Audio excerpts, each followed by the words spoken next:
What happens when a man begins to believe his own myth? Toyotomi Hideyoshi was no longer a general. He believed he was a force of nature.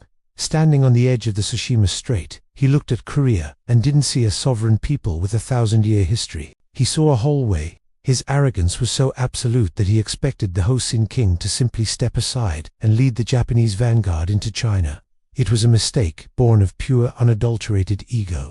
While the Korean court debated the etiquette of diplomacy, Hideyoshi was loading 150,000 professional killers onto thousands of ships. He wasn't just planning a campaign, he was planning an apocalypse. Imagine the sheer disbelief in the Korean capital when the reports arrived. For 200 years, they had lived in a golden age of poetry and philosophy, believing that reason and virtue were the ultimate shields. They had let their forts crumble and their swords rust, while across the water, the Japanese had been refining the arquebus and the siege tower into instruments of perfection. Everything changed the moment the first samurai boot touched the sand at Busan.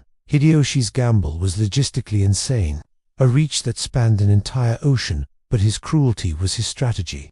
He didn't realize that by treating a nation like a bridge, you turn every grain of sand into an enemy. He had ignited a fire he thought he could control, but the wind was about to shift. The dragon was waking up, and the bridge was starting to break. A single man's ambition set 3 nations on a path to total destruction.